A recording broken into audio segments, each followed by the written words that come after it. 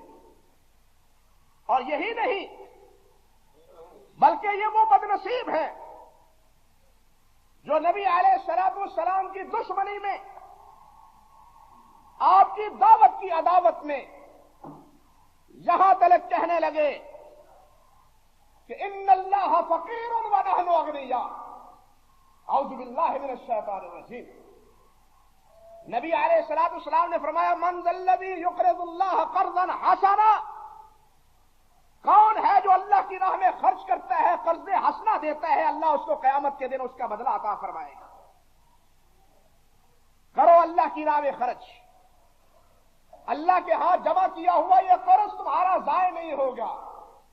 اللہ وعدہ وفا کرنے والے ہیں، وعدہ نبھانے والے ہیں۔ ومن اوفا بعہدہ من اللہ، اللہ سے بڑھ کے عہد و میثاق پورا کرنے والا کون ہے؟ آؤ تو صحیح، اللہ کی راہ میں خرچ کرو تو صحیح، پھر دیکھو اللہ دنیا اور آخرت میں تمہیں کیا نوازتا ہے۔ من ذا الذی یقرض اللہ قرضا حسنا فیضاعف له اضعافا کثیرا، اللہ سبحانہ و تعالیٰ اس کو کئی گنا اجر و ثواب عطا فرمائے گا۔ ایک نہیں، دو نہیں، ان گنت کم سے کم 700 گنا اللہ ثواب عطا فرمائے گا۔ 1 روپے کا 700، گویا تم نے 700 روپے اللہ کی راہ میں خرچ کیا۔ جب یہ نبی علیہ السلام نے حکم سنایا تو یہ بدتینت کہنے لگے ان اللہ فقیر ونحن اغنیاء، کوئی اللہ ہم سے قرضہ مانگتا ہے، اللہ گویا فقیر ہو گیا۔ معاذ اللہ ثم استغفر اللہ۔ یعنی ان کے تمرد کی اور ان کی جسارتوں کی انتہا دیکھیے کہ ان کی لب کشائی اور ان کی دریدہ دہنی وہ انبیاء کرام علیہم السلام تک ہی محفوظ نہیں رہتی، بلکہ رب ذوالجلال کو بھی وہ مورد الزام ٹھہرانے سے انہوں نے اجتناب نہ کیا۔ اور یہ بات آپ خوب اچھی طرح سمجھ لیں کہ اللہ کے انبیاء کو ستانا، اللہ کے دین کو ستانا اور دین کا مذاق اڑانا، اللہ والوں کو ستانا، یہ گویا اللہ ذوالجلال ہی کو ستانا ہے، یہ گویا اللہ ذوالجلال ہی کو ستانا ہے۔ آپ پہلا پارہ پڑھیں نا، باقی بات کے دلائل تو تفصیل قرآن مجید میں موجود، پہلے پارے کے دوسرے رکوع کو پڑھیں۔ اللہ کیا فرماتے ہیں؟ یخادعون اللہ، یخادعون اللہ، یہ منافق اللہ کو دھوکہ دیتے ہیں۔ ذرا سوچو، اللہ کو کوئی دھوکہ دے سکتا ہے؟ کوئی اللہ کو کوئی دھوکہ دے سکتا ہے؟ وہ دھوکہ دیتے تھے تو محمد مصطفیٰ کے ساتھیوں کو دیتے تھے یا محمد مصطفیٰ کو دینا چاہتے تھے صلی اللہ علیہ وسلم؟ صحابہ کرام کو، نبی علیہ السلام کو، جی ہم ہیں تو مسلمان، ہم بھی کلمہ گو ہیں، ہم بھی آپ کے پیچھے نمازیں پڑھنے والے ہیں، بڑی چرب زبانی سے اپنے آپ کو مسلمان ثابت کرنے کی کوشش کرتے ہیں، لیکن میرا رب فرماتا ہے یخادعون اللہ، یہ لوگ نبی اور میرے نبی کے پیروکاروں کو ہی نہیں بلکہ حقیقتاً اللہ کو دھوکہ دیتے ہیں۔ نبی کے بارے میں، نبی کے پیروکار کے بارے میں دھوکے کا تصور گویا کہ اللہ سبحانہ و تعالیٰ کو دھوکہ دینا ہے۔ نبی علیہ السلام کی توہین گویا رب ذوالجلال والاکرام کی توہین ہے۔ نبی کا انکار گویا اللہ وحدہ لا شریک کا انکار ہے۔ یہی وجہ ہے کہ وہ لوگ جو اللہ کے قائل ہیں، وہ فلاسفہ جو فلسفے کی بنیاد پہ رب ذوالجلال والاکرام کے وجود کا اقرار کرتے ہیں لیکن انبیاء کی تابعداری نہیں کرتے، انبیاء کو نہیں مانتے، رسالت میں یقین نہیں رکھتے، تو ان کا اللہ ذوالجلال کو اپنی معرفت کی بنیاد پہ ماننا یہ بھی اللہ کو رسالت میں یقین نہیں رکھتے تو ان کا اللہ ذوالجلال کو اپنی معرفت کی بنیاد پہ ماننا یہ بھی اللہ کو منظور نہیں، یہ بھی اللہ کو قبول نہیں ہے۔ اللہ وحدہ لا شریک کو اپنی ذات کا منوانا وہی وہی طریقہ صحیح ہے جو نبی کریم کے ذریعے انبیاء کرام علیہ السلام کے ذریعے اپنی عقل و فہم، اپنی جناب دانست اور اپنے فلسفہ اور اپنے جناب منطق کے بنیاد پہ صغرا خبرا ملا کے اللہ کے وجود کا اقرار کرنا اور نبی علیہ السلام کا انبیاء کا اقرار نہ کرنا، یہ ایک نبی کا بھی انکار کر دینا، انبیاء میں سے ایک نبی کا بھی انکار کر دینا، گویا کہ تمام انبیاء کا انکار ہے، رب ذوالجلال والاکرام کا انکار ہے۔ اس لیے میرے بھائیوں، یہ تو وہ بد نصیب ہے کہ جنہوں نے اللہ احکم الحاکمین کا مذاق اڑانے سے بھی گریز نہیں کیا۔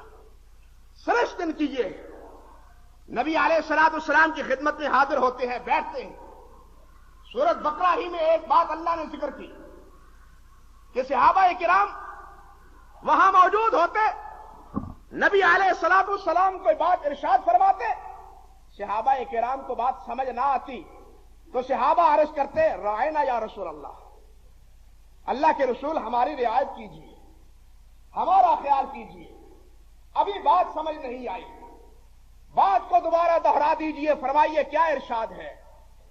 محبت سے صحابہ کرام یہ بات عرض کرتے، لیکن یہ بدتینت اور یہ بدکماش وہ اسی لفظ کو کیا کہتے ہیں، رائنا کی بجائے رائنا، رائنا یا محمد، اعوذ باللہ من الشیطان الرجیم، رائنا محمد، محمد ہمارے کیا ہے، رائنا۔ اب دیکھیے را الف عین نون الف، رائنا، اور اس میں ایک یہ کا اضافہ کر دیتے رائنا، کیا معنی بن جاتا، ہمارے چرواہے، بکریوں کو چرانے والے، ہماری بھیڑوں بکریوں کو چرانے والے، معاذ اللہ ثم استغفر اللہ۔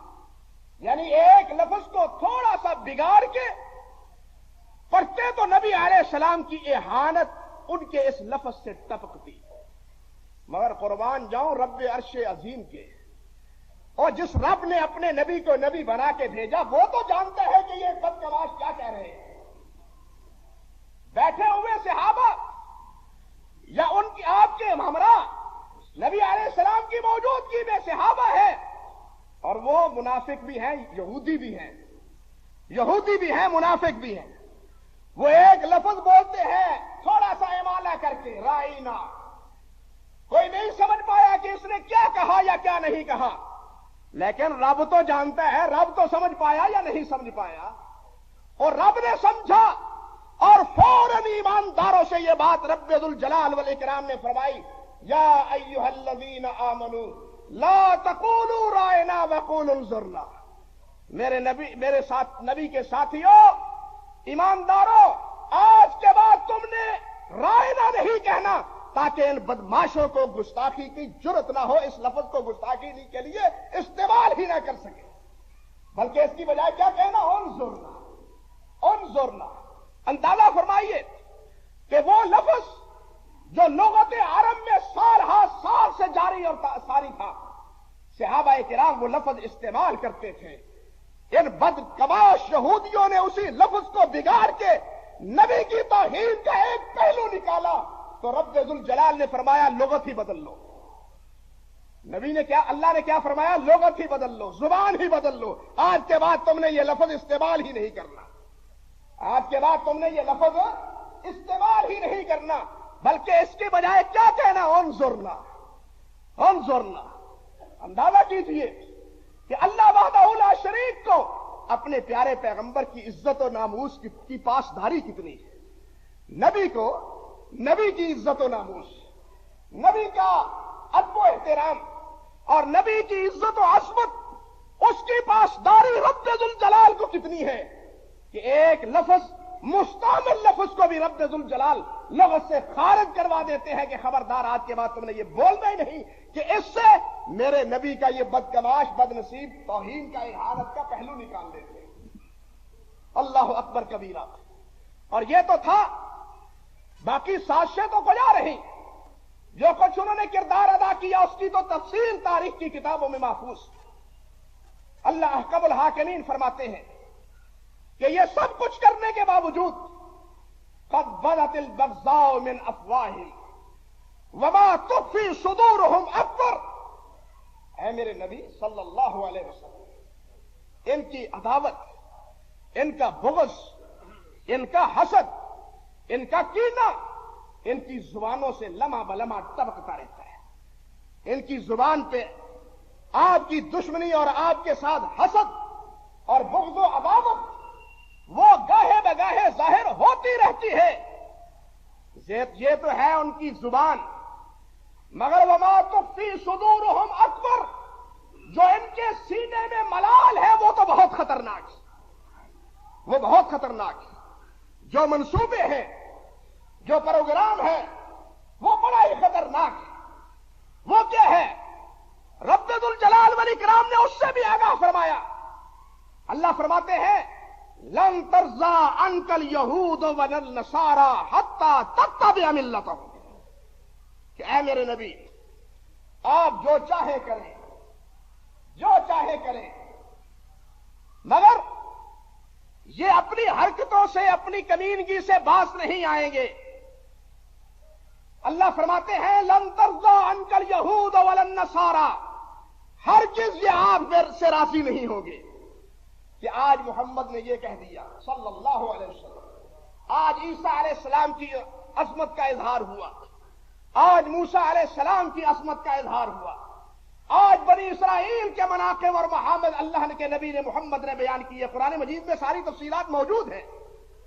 فرمایا جو کچھ بھی آپ کر لیں ان کے دلوں کا بغض نہیں دور ہوگا، یہ دور ہوگا تو اس وقت حتی تتبع ملتہم، آپ اسلام کو خیر بات کہہ کے یہودی بن جائیں یا عیسائی بن جائیں، پھر راضی ہوں گے، ورنہ یہ آپ سے راضی ہوں گے نہیں، راضی ہوں گے، آپ سے بالکل خوش نہیں ہوں گے۔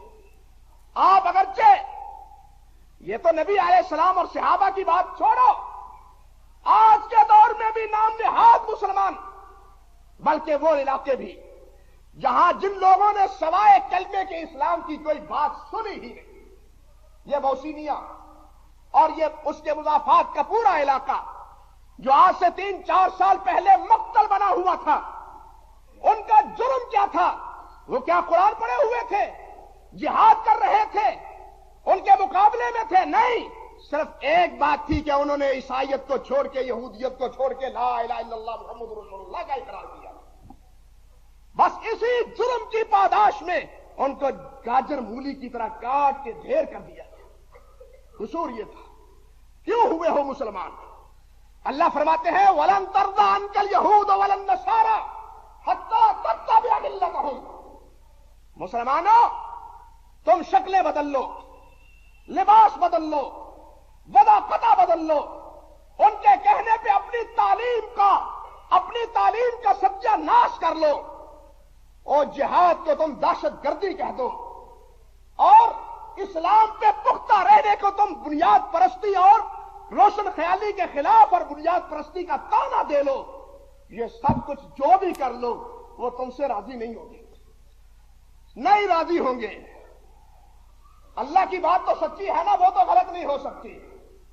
جو بھی چاہو ان کے بوٹوں کے تلوے وہ بھی چاٹ لو، شرم نہیں آتی۔ یہ پاکستان کا صدر بنا ہوا ہے جو پاکستان میں بیٹھ کے پاکستان زندہ باد اور امریکہ زندہ باد کا نعرہ لگاتا ہے، ڈوب مرنے کا مقام ہے اس کے لیے۔ پاکستان میں تقریر کرتا ہے اور یہاں بھی کہتا ہے پاکستان زندہ باد اور امریکہ زندہ باد۔ انا للہ و انا الیہ راجعون۔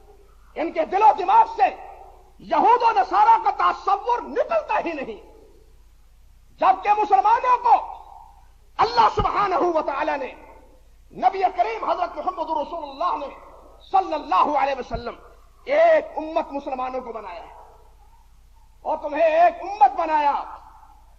یہود و نصارہ کے بعد ان کے مقام پہ امت محمدیہ کو کھڑا کیا صلی اللہ علیہ وسلم۔ اب آپ کی ذمہ داری ہے کہ آپ مقتدا بنے اور کائنات تمہاری ابتدا کرے۔ اب چاہیے تو یہ تھا کہ مسلمان مقتدا بنتا اور تمام غیر مسلم وہ مسلمان کی ابتدا کرتا۔ کیوں؟ یہ پہلی قوموں کے منصب پہ آیا ہے۔ کنتم خیر امت اخرجت للناس تأمرون بالمعروف وتنہون عن المنکر کی قائم مقام تمہیں ہم نے کھڑا کیا ہے، تم لوگوں کی رہنمائی کے لیے، ان کی ہدایت کے لیے، ان کی جناب امامت کے لیے اب اللہ ذوالجلال نے تمہیں منتخب کیا ہے۔ لیکن اگر ہم امامت کا اعزاز چھوڑ کے غلامی کے آزاد اور پٹے کو گلے میں لگا لیں تو یہ قصور کس کا ہے؟ بتلاؤ یہ کس کا جرم ہے؟ اسلام نے ہر معاملے میں یہود و نصارہ اور مجوس اور کفار ان کی مخالفت کا حکم دیا ہے۔ مسئلہ سمجھ لو، اور اتنی مخالفت کہ اس دور کے یہودی بلبلا اٹھے اور انہوں نے یہ بھی کہا ما یرید ان یدع من امرنا شیئا الا خالفنا فیہ۔ اللہ اکبر کبیرہ۔ مسلمانوں ذرا سبق سیکھو، اللہ کے لیے سبق۔ یہودیوں نے کیا کہا؟ ما یرید ان یدع من امرنا شیئا الا خالفنا فیہ۔ جزیات پھر کبھی، خلاصے کے طور پہ ان کا اپنا اعتراف یہ ہے، کیا کریں؟ وہ ہر مسئلے میں محمد ہماری مخالفت کرتا ہے صلی اللہ علیہ وسلم۔ اور بات سمجھے، ما یرید ان یدع من امرنا شیئا الا خالفنا فیہ۔ کوئی مسئلہ نہیں، کوئی بات نہیں، ہر مسئلے میں، ہر بات میں ہماری مخالفت محمد کرتے ہیں صلی اللہ علیہ وسلم۔ ہماری مخالفت، یہاں تک روزہ رکھتے ہیں تو اس میں بھی ہماری مخالفت، نماز پڑھتے ہیں تو ان میں بھی ہماری مخالفت، نماز کے اوقات رکھتے ہیں تو ان میں بھی ہماری مخالفت۔ کوئی موقع ایسا رہنے ہی نہیں دیتے جن میں جناب یہ ہمارے اور ان میں کوئی موافقت چلے۔ وہ کہتے ہیں نہیں، تم علیحدہ ملت ہو، یہود و نصارہ ہنود علیحدہ ملت ہے۔ اور آج بھی دو قومی نظریے کا بیڑا غرق کیا جا رہا ہے۔ اور اس حقیقت کو تو یہودیوں نے مانا تھا کہ مسلمان ایک قوم ہے، ہم دوسری قوم ہیں، لیکن افسوس اس دور کے غیر مسلم اس حقیقت کو مانتے تھے۔ آج مسلمان اپنے سبق کو خود چھوڑ چکا ہے۔ ذلیل نہ ہو تو اور کیا ہو، یہ غلام نہ بنے تو اور کیا کرے؟ اس کی ذات کا تحفظ، اس کے ملک کا تحفظ، اس کے اقتدار کا تحفظ اگر ہے تو وہ سمجھتے ہیں امریکہ کے ہاتھ میں ہے یا یورپ کے ہاتھ میں ہے۔ انا للہ و انا الیہ راجعون۔ جب ان کباش کے لوگوں کا عمل و کردار یہ ہے، اب دیکھیے ان سے کیا کرنا چاہیے، کیسے نپٹنا چاہیے۔ اللہ نے یہ بھی ہدایت دی اور اسی حوالے سے دی، کسی اور مسئلے کے تناظر میں نہیں۔ اللہ رب العزت فرماتے ہیں یا ایھا الذین آمنوا، ایمان والو، لا تتخذوا الذین اتخذوا دینکم ہزوا ولعبا من الذین اوتوا الکتاب من قبلکم والکفار اولیاء۔ ایمان والو اور کلمہ پڑھنے والو سن لو، لا تتخذوا، ان کو اپنا دوست، ان کو اپنا خیر خواہ، ان کو اپنا بہی خواہ، ان کو اپنا جناب ہم نوا مت سمجھو کہ ان کو الذین اتخذوا دینکم ہزوا ولعبا، جنہوں نے تمہارے دین کا مذاق اڑایا ہے، جنہوں نے تمہارے دین کا مذاق اڑایا ہے۔ کون ہیں وہ لوگ؟ من الذین اوتوا الکتاب من قبلکم والکفار، کافر بھی اور جن کو تورات دی وہ بھی، جن کو انجیل دی وہ بھی، دونوں بلکہ تینوں تمہارے دین کا مذاق اڑاتے ہیں، تمہارے نبی کا مذاق اڑاتے ہیں، تمہارے قرآن کا مذاق اڑاتے ہیں۔ اس لیے میری تمہیں ہدایت ہے ایمان والو، اب ان نے جنہوں نے تورات میں تعریف کی، انجیل میں تعریف کی، وہ اب قرآن مجید کی تعریف مانوی کرنے میں بھی ادھار نہیں کھائے بیٹھے، وہ اس کی بھی تحریف کے لیے سرگرداں ہیں۔ اور ایسا نسخہ اسرائیل سے قرآن مجید کا محرف ترجمہ عبرانی میں کیا ہوا چھپ چکا ہے۔ وہ بتلاؤ جو اس طرح قرآن کے مذاق اڑانے والے، اس کو محرف کرنے والے، نبی کا مذاق اڑانے والے ہوں، ان کو ہم بہی خواہ سمجھیں اور خیر خواہ سمجھیں، ان سے اپنا ناتا اور ان سے اپنا تعلق وابستہ ان کو جناب اپنا انداتا سمجھی رکھے. اگر ایماندار کوئی ہے تو اس کو تو یہ حق نہیں پہنچتا کہ ان کو اپنا ہم نوا سمجھے. اور اگر کوئی بے حیا بن گیا ہے, ایمان کے اقدار کو چھوڑ بیٹھے ہے, تو بے حیا باش وہ ہر سے چاہے خواہی کن. بے حیا باش وہ ہر سے خواہی کن. بے حیا بنو اور جو چاہو کرتے پھرو.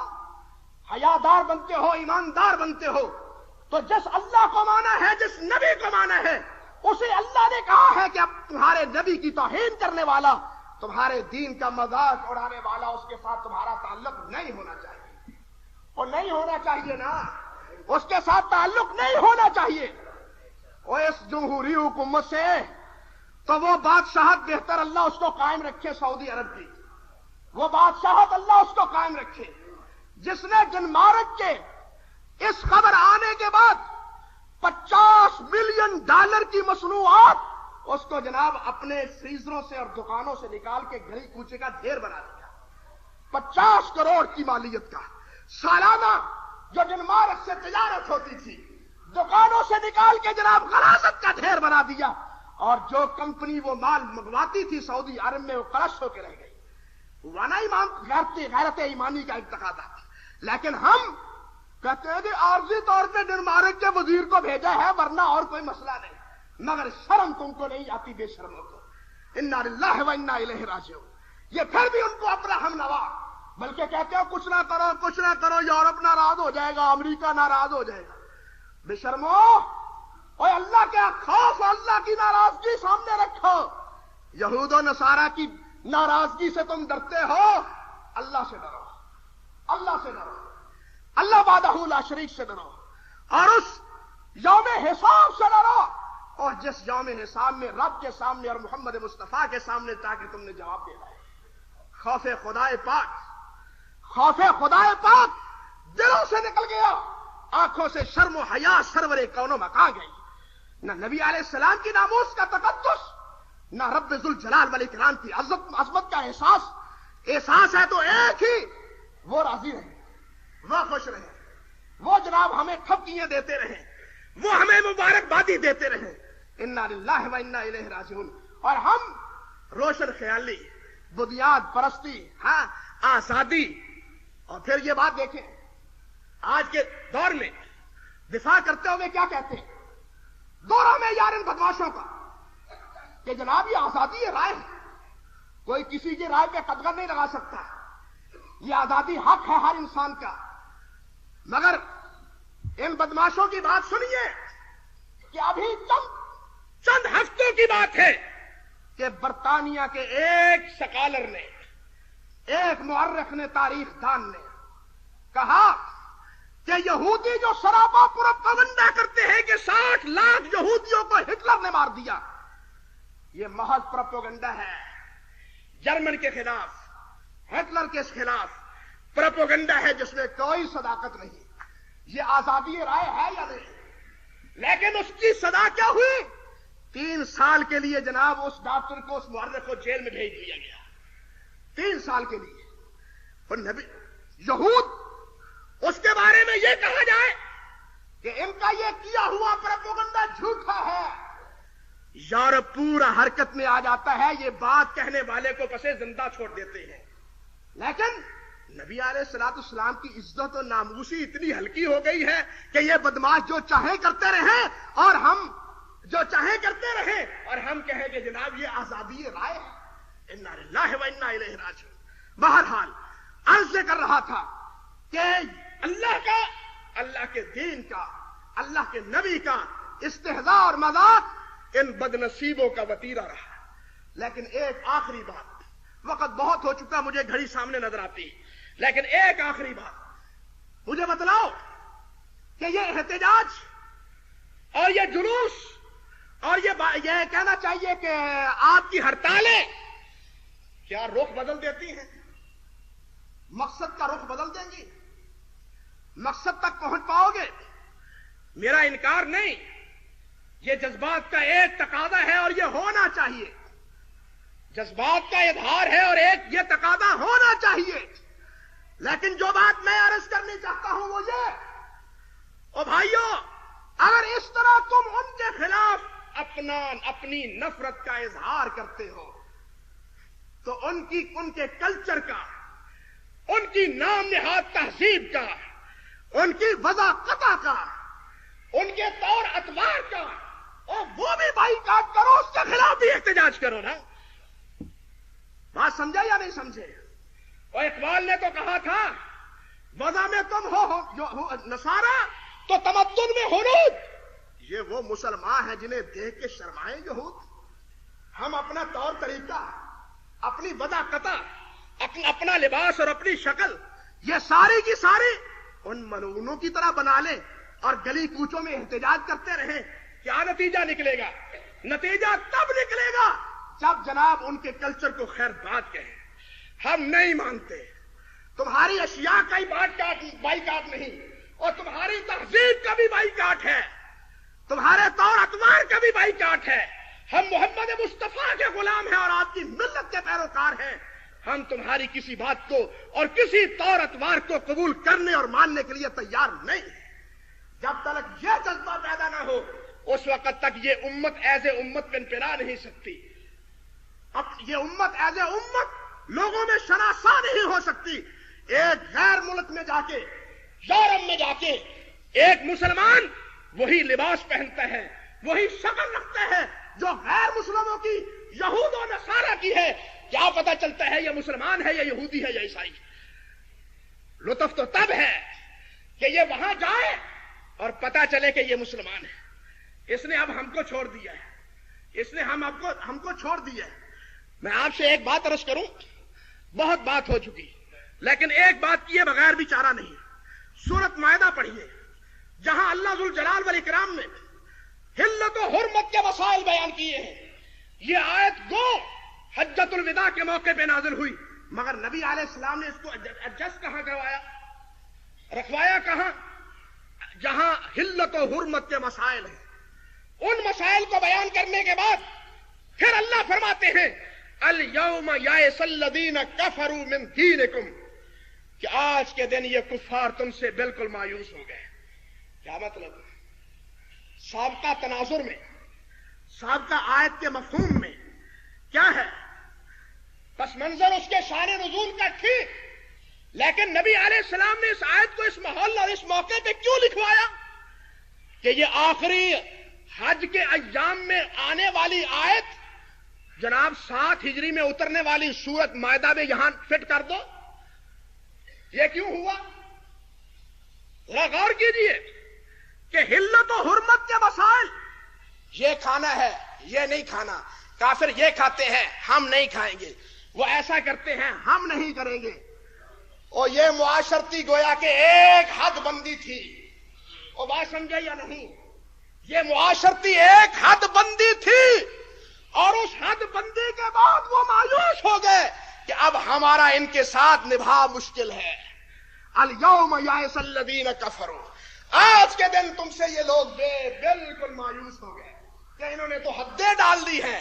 آج بھی جب تک یہ حد نہیں ڈالو گے یہ یہود و نصارہ تمہارا پیچھا نہیں چھوڑیں گے۔ وآخر دعوانا الحمدللہ رب العالمین۔